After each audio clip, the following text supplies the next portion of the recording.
Okay, I've got here some reference pictures of wood ducks. I'm going to use the Wayne Cooper Flex Eye eyes that have the eye ring because I haven't really been putting the eye ring on very good myself. And let's see, here's another one. And obviously the pointy side of the eye ring goes towards the, kind of like the top of the nostril, I guess you could say. Let me see what this one has. Yeah, more like it's pointing towards the nostril holes, just a little bit above it. Try to triangulate a little bit. Looks like pointing towards the top of the, like the white patch or whatever. Well, I'll get it really, really close. I can tell by this one too. Kind of pointing towards like where the black part starts on his nostril, just kind of roughly. So I'll get me a good idea, and we'll get him right. Each eye has like 2 extra parts. Got like some spongy material. Then you got the eye, and then you've got the eye ring. I'm gonna do it the way I think it needs to go.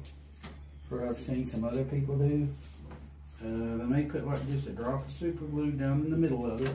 And then you got this spongy material that comes with it for each eye. And I've often wondered what that was for when I've seen them. Okay, but now that's in there. And then, from what I've seen, a lot of my reference pictures have the thinnest part of the eye up front. So that's kind of what I'm going to do. And there it is.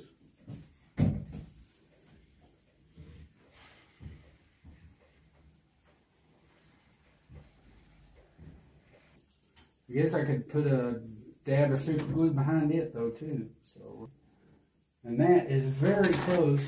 The pupil is closest more like towards the front, if you know what I'm saying. Like there's a good picture, as you can see. That's pretty good. I'm going to stick with that. That's good enough for me. A lot of times I do put my eyes in first anyway, but good trick. Let's see.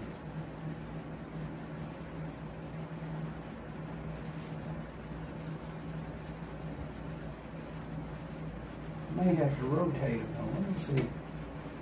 Let me go back in this way. I think the eyes will fit even with.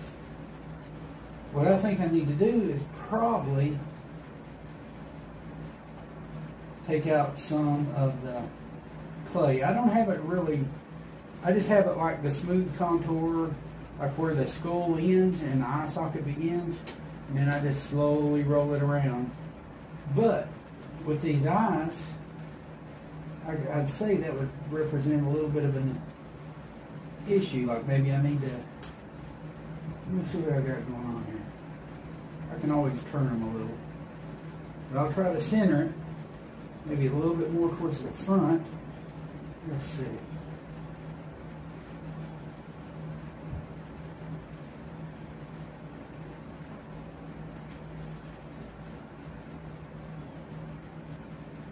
Let's see if I can. You know, the front inside corner tilt a little bit forwards. The bottom tends to be a little bit inward, and the upper tends to be out a little bit more. So it's going to be like that. In right here a little bit, and down a little bit, and then everything else. I guess I could put my clay back in there and see what we can get it to do.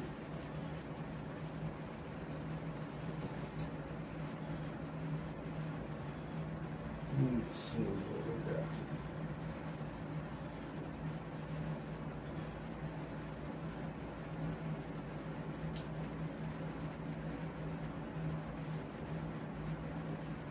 The skin is supposed to roll around the back side of this fake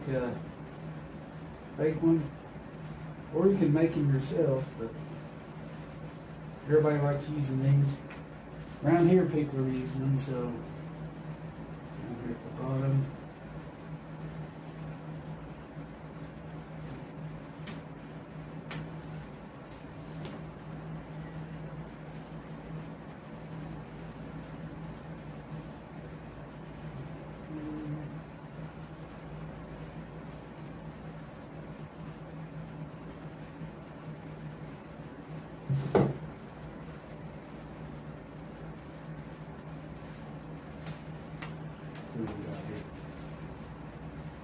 And then we can adjust it a little bit on the outside, what I'm getting at.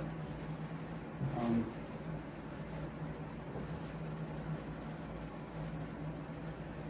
want to leave enough room to go. And I'm using critter clay. It's supposed to be non-shrinking. Yeah, it still shrinks, but not near as much as regular potter's clay.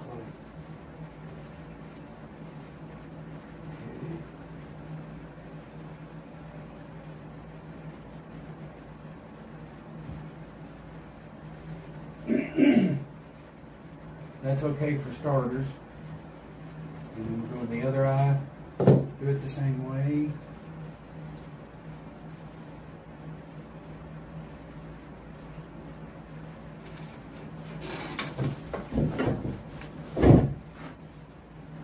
Here we go in. I said I'm not wanting to get too crazy with like bulgy eyes or anything. So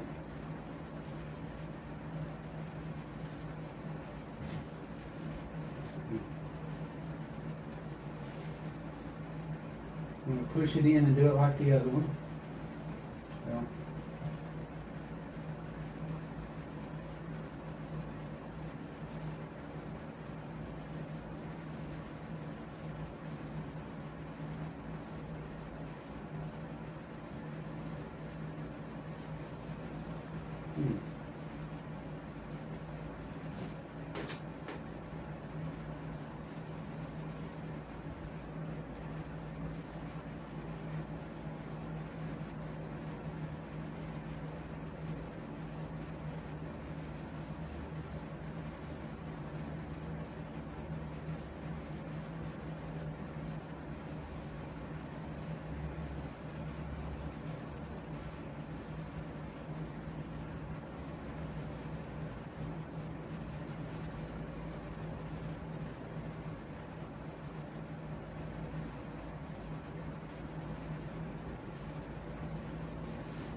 I want the clay to kind of come up close to the ivory. So that's what I'm doing here. And if anything, I could use that clay a little bit to kind of sandwich in the real ivory, you know, when I roll it. You know, it says that the directions say to roll the original eyelid and do it that way, no gluing or anything necessary. So I'll give it a shot. Here's what I've got.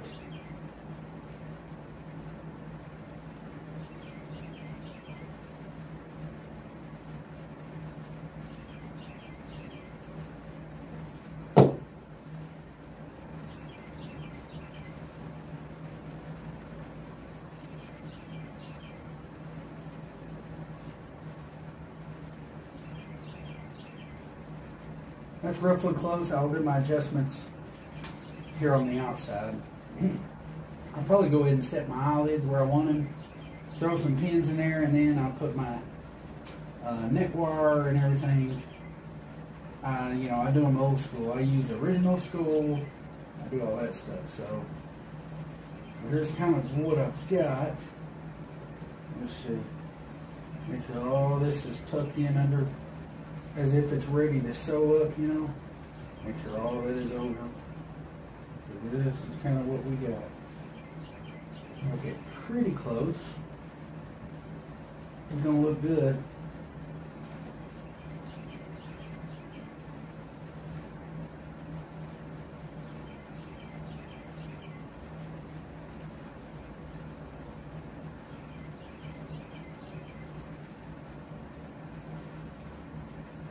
And all this is supposed to roll up kind of underneath, which is cool. Because we do have tucking room. Oh yeah, look at that. Oh, I might get a little closer.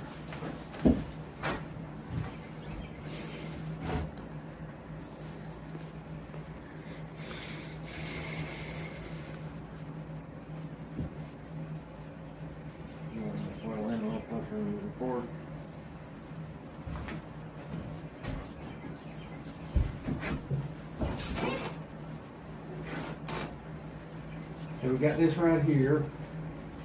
I'm pretty close. I tried to center it, you know, where the eye orbit area is, and then you should be able to, with the help of an X-Acto knife or a tucking tool or something, get that eye ring where it doesn't show.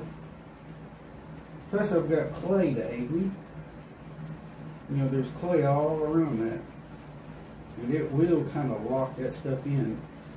And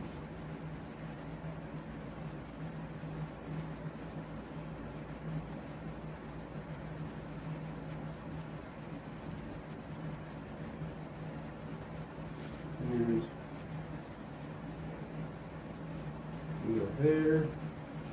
See, and then I can kind of push it forwards a little bit. It's locked in.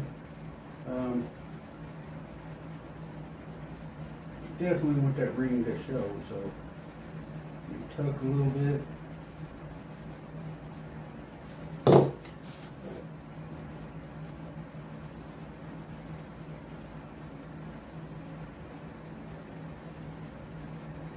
see what down here.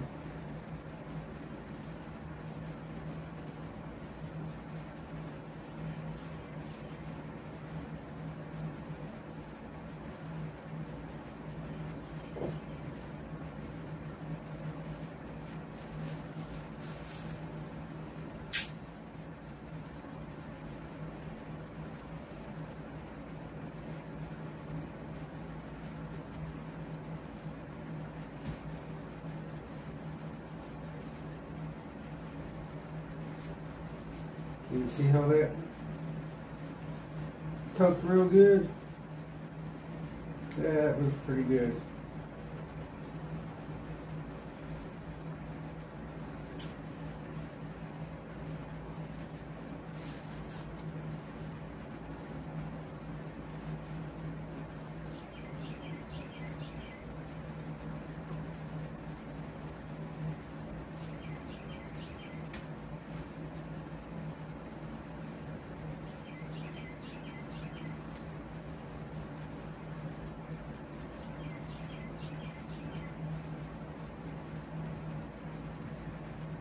And he's kind of pointing towards the black on his nostril.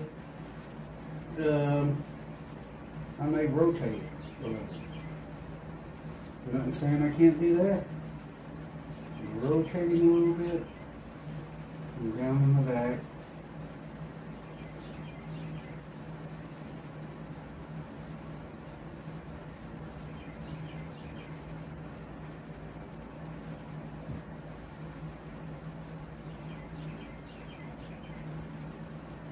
Perfect. This is what he's getting right here.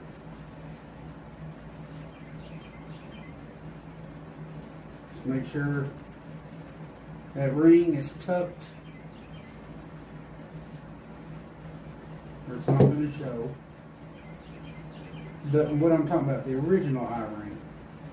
The one that dries up, that's the one we're not going to use. So I'm rolling it over. And pushing up the skin, and the clay will help me out. It kind of wedges the skin,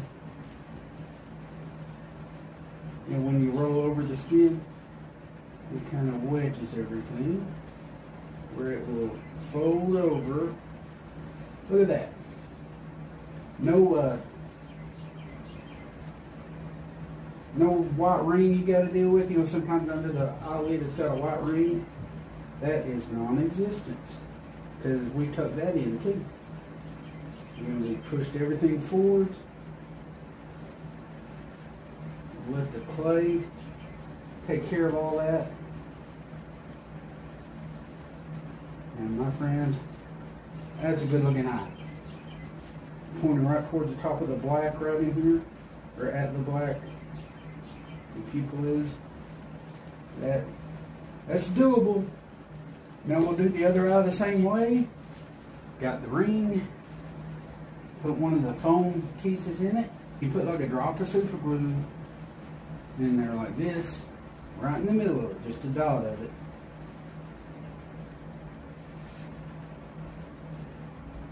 There's a little foam insert that comes in it, like this. I put a drop of super glue and put the foam insert in there that comes in with it. Now comes the plastic eye. And you could go ahead, I'm going to anyway, put a drop on top of that foam so the eye does not move freely. The pupil that's closest to the outside of the iris, yeah. Okay, well, I just stick it in. I do it now. Don't have to worry about using tape or anything odd like that. And just make sure it's popped in there. According to my reference pictures, that's kind of what I got. The pupil, I guess it could be closer to the front part, you know, towards the pointy part. But it is the thinnest part right there. They say you can use tape or whatever to move it. But that's good enough for me. Looks good. Looks like a real eye.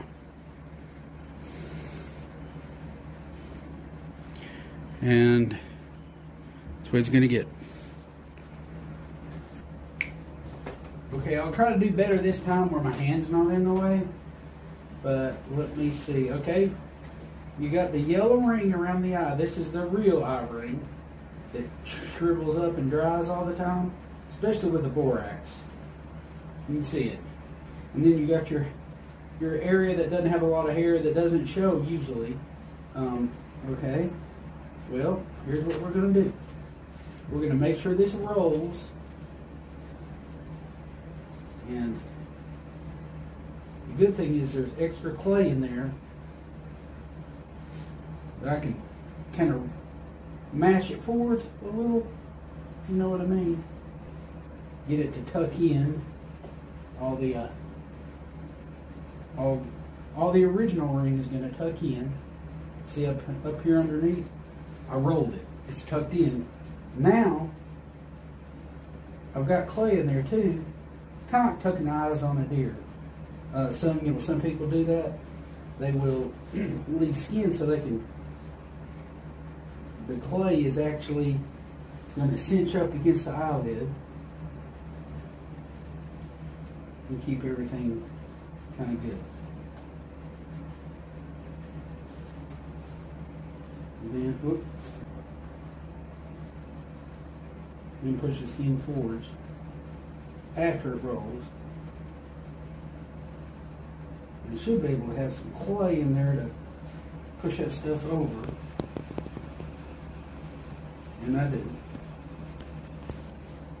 The clay kind of messes up against the real eyelid where it was rolled, and it locks it in. If that makes any sense to you. And you just got to make sure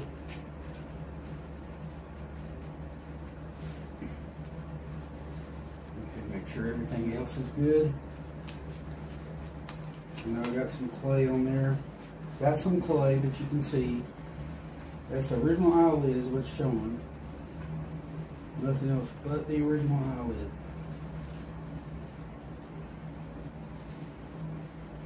No gluing, no muss, no fuss.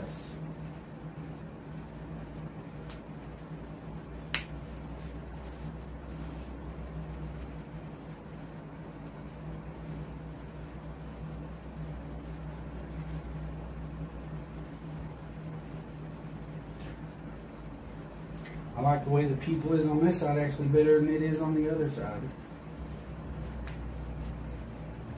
I haven't glued it in. That one looks good. Look at it from the front. Oh, perfect. I lucked out on that. Okay, his eyes are set pretty good. The pupil, different story. This one, I turned it upside down, but it needs to come out because nothing's been glued in. Okay, that was a trial fit. Super glue, one drop right in the middle.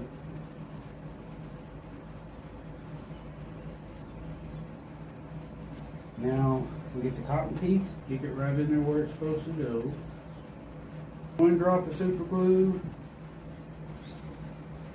The black part of the pupil, where it's closest to the outside of the iris, is what I want to put in towards the pointed part. In other words, if you look real close, you can see that it's kind of like right there. You have to look at it head on. There's not much difference at all. Then you just snap that guy in there.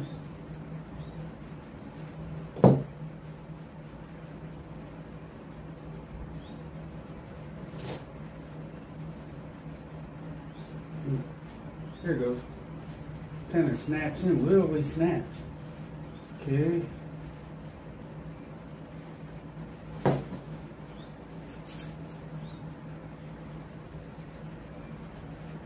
Oh, that's perfect.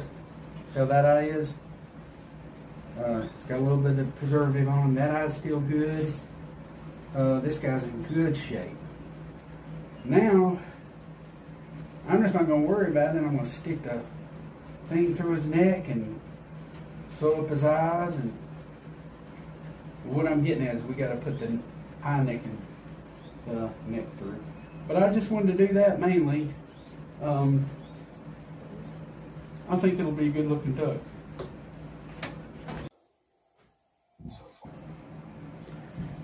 Okay, I'm going to finish his beak out with an airbrush.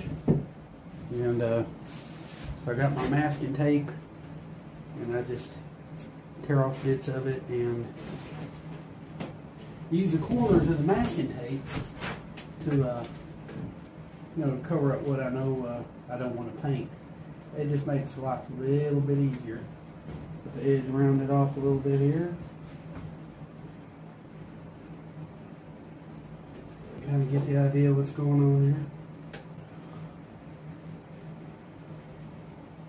Just use corners of the tape to get done what I got to get done.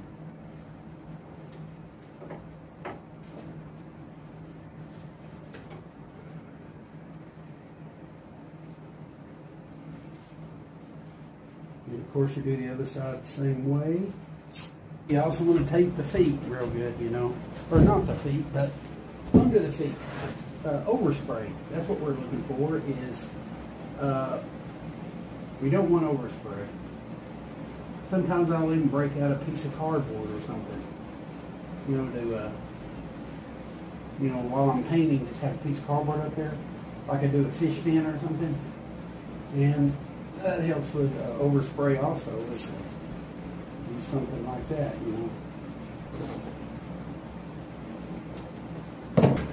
Oh yeah, you also want to get tape around the legs, like so forth. And that's pretty good. It just helps with overspray, so you don't have to worry so much about it.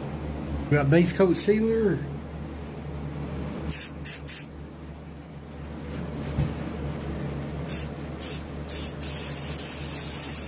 Put a light coat of that on there.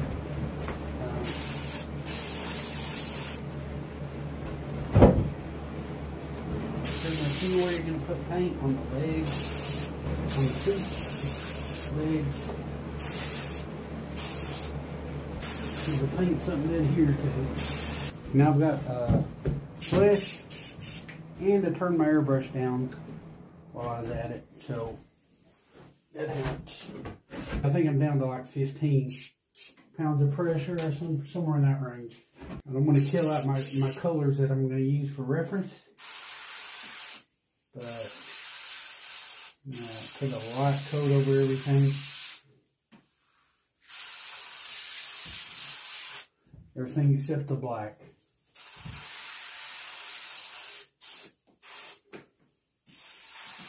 Now, a lot of times on these birds, you're more like painting is the best way to go, like for the legs or anything. It's not always about like putting heavy coats of paint on, you know. So that's something to kind of remember too. That seems to be the key with painting these wood ducks is going down on your air pressure before you paint the beak. That helps out a lot. And it says to also put some on the legs. Yeah, I'll put about a medium coat on the beak. This is flesh. And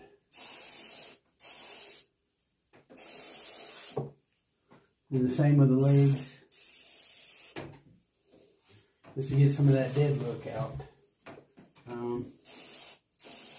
So the paint will cover it better and it'll look better.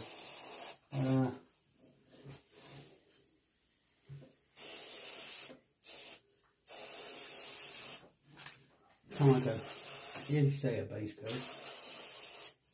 The backs.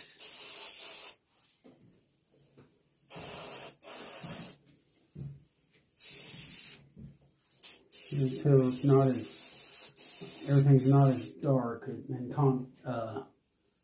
everything's not so dark, you know, with the colors, with the dead look. So our next color is yellow ochre, and I'm going to paint the legs and the yellow that's on the beak with that color. So I'm going to use a reference picture, and basically I'm using this right here. It's kind of a yellow ochre color to me. Kind of look at it and see how it goes. It tapers off in the front. It looks like it goes all the way around. So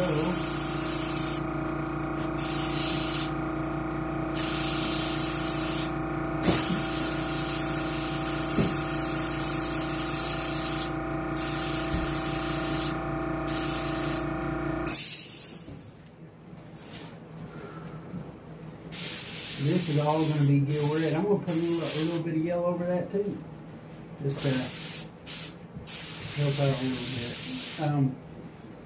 It looks better than the gill red's kind of pinkish looking, and it's really the only red I got. So I'll put a little bit of yellow over it, and with the anticipation that the red will make it good and red again, with maybe a hint of orange to it or something, which I'm fine with.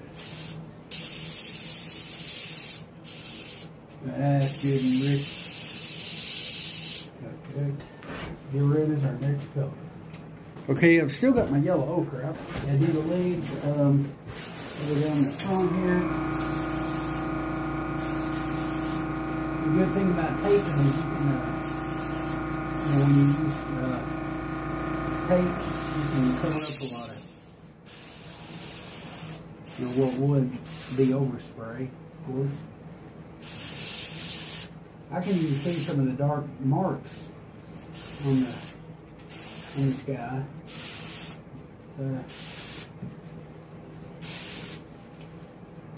Kind of strategically hit the places.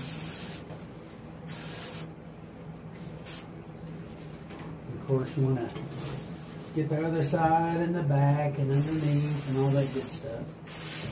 Just want to hit everything like you know it needs to be hit.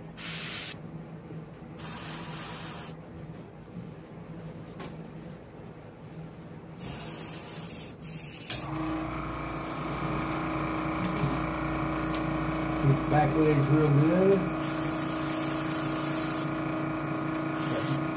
That yellow does have a little bit of brightness to it, which is what you want. And the reference picture shows it's kind of dark. So you can replicate all that back in. I know I'm out of frame, but you get the idea.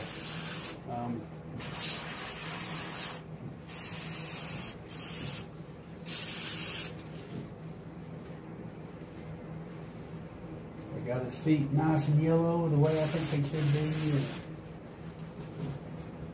With a good bright yellow feet and yellow legs and all that other good stuff. You want that yellow to show, it's kind of pretty. So I'll put it in there real good. There we are. Now we go to our next color, which is going to be the gill red for the beak. You can kind of see where the gill red was. The gill red kind of left a little bit of a dark hazy spot. And I didn't really cover it up. I put a little bit of yellow over it because I like the effect of the red when it goes over that. Makes the red where it's not so pinkish. But, okay, you can tell it comes, well, we're going to use reference picture, but you can tell where it kind of comes around and then drops down. It kind of thickens up as it goes towards the bottom there. And then there's a little stream of it comes out towards the culmen here on the end. I guess that's what it's called. And this little end part on the beak. And so we're going to replicate that and make it look just like this. And that's what my goal is. And that's with the gill red. And that's what these pieces of tape are good for, is you know, you can kind of reprime the airbrush a little bit with it. And it has all kinds of good uses.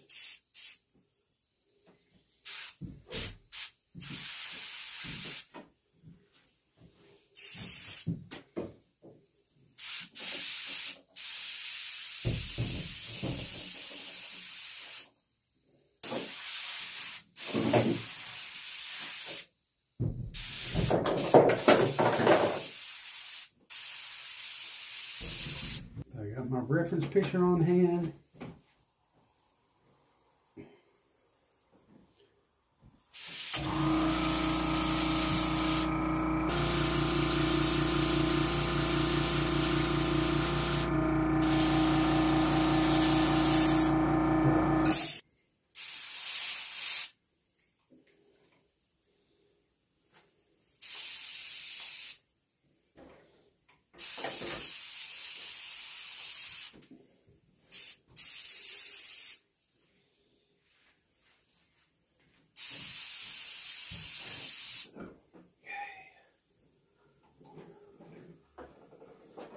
Look around ever so slightly here in the front, looking at my reference picture.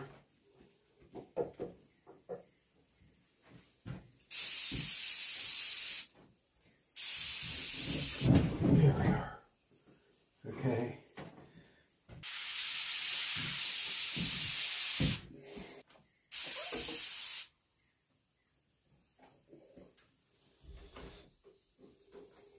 Okay, that's it for the red. There we are. Got my white here, trying to prime it.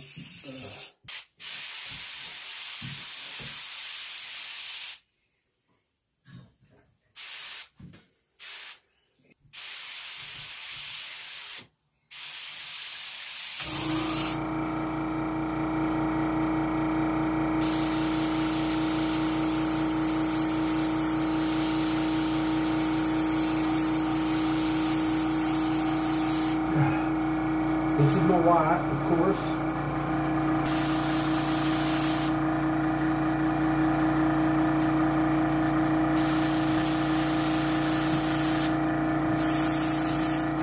Still going. Alrighty.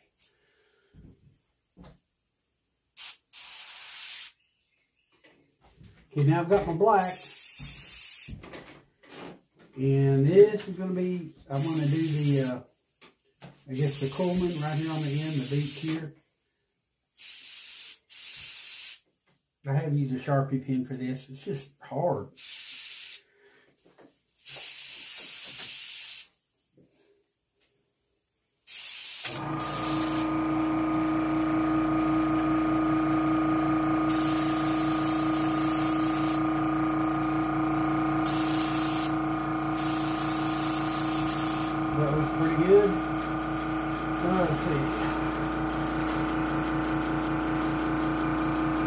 bird's got a little bit underneath.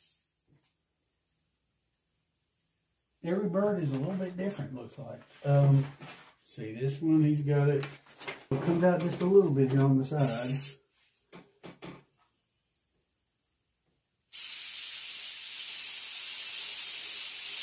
About like that. About like that.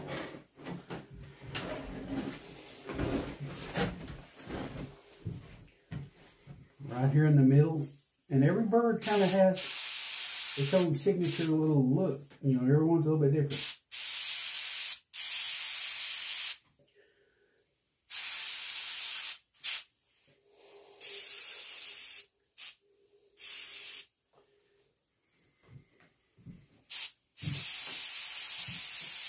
It might help to get a little real close to it too.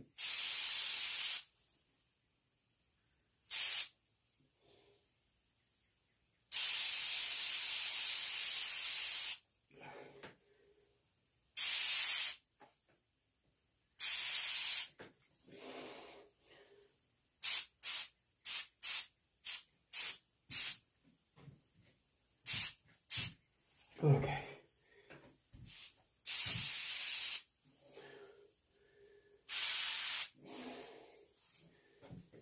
It rounds off around here.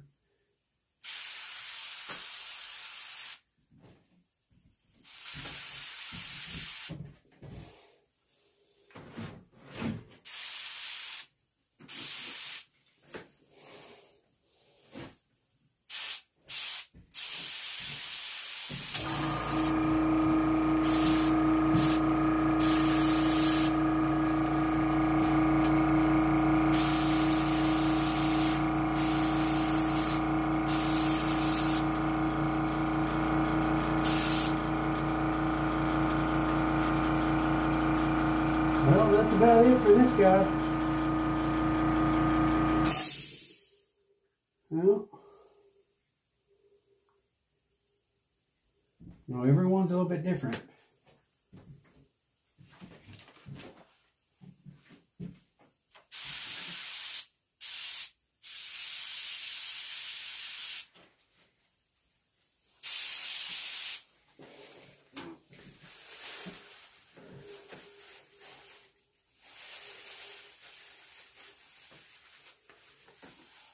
That's about as good as I can get on that.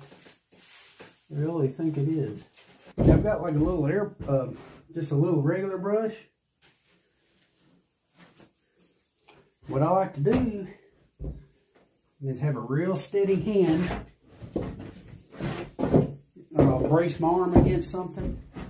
And what I want to do, I like to paint inside that nostril. See, I painted white inside that nostril.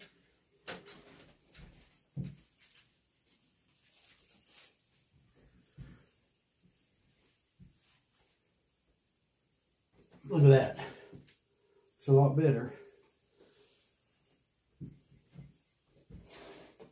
Perfect. Adds a little more depth. Looks like it's supposed to look. It's still got my black. Now I can see on the knuckles, I can see a little bit of where I had like black. There's the toenails. Paint them black. I can see just a little hint where that black was. Right up here at the base of his feet right there. Add a little bit of black there. Okay, maybe add a little bit of his webbing, you know, how the webbing is kind of black.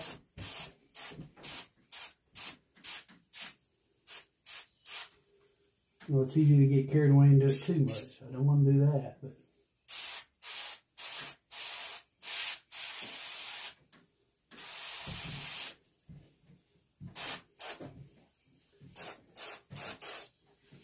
okay, and other one the same way.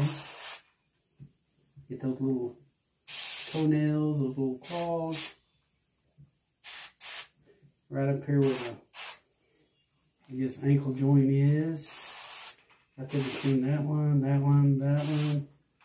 That one, toenail. That one, that one, that one. Add a little bit of wash to it. Maybe just a little bit of a washed out look, I guess. A little bit of a, I'm gonna take all the yellow out. That yellow's pretty, but add a little bit to it, you know.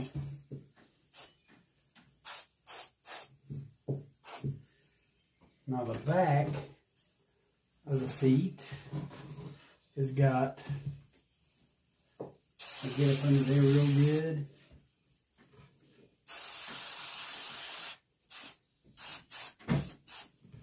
On both sides. I tend to come up the back toe a little bit, and like in the reference picture, you know, you can see it, the back of his feet. You can see the back of his legs. You know, you can see a little bit of that black comes up a little bit before it fades out. So I replicate all that.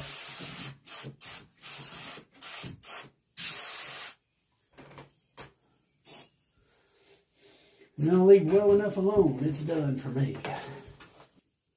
So I got my satin sheen refracted gloss. And I'll go on my beak.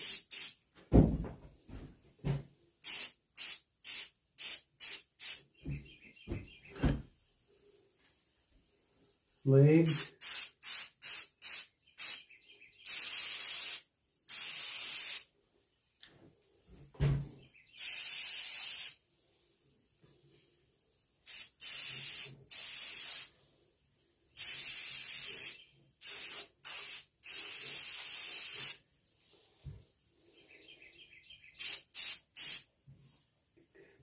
I like a wet look on my eyes, like on my birds and stuff. So that's what I'm going to do, is use a gloss top coat on my eyes. Take her tape off, you know. Just got to be quick with it. Not so much the bottom, I guess, but definitely on the feathers, you know.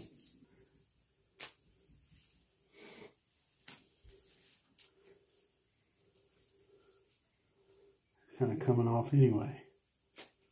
There we are. You get the idea. They just come right off. There you go. Of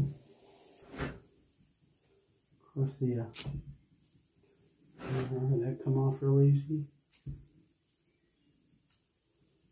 That come off pretty easy.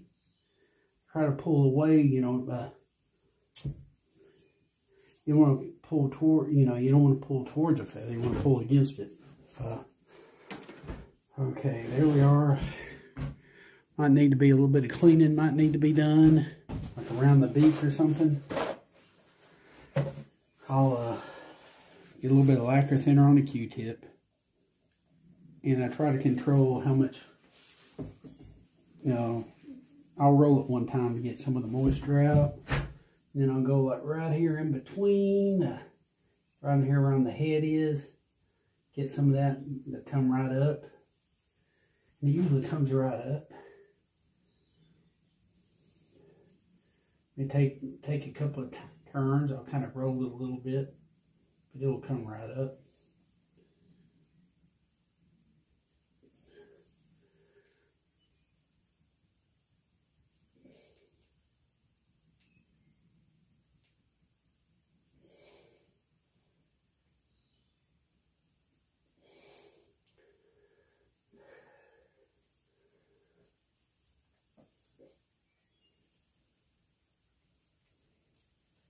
You get the idea. Okay, really the only thing left is for me is to shoot a little gloss on that eye.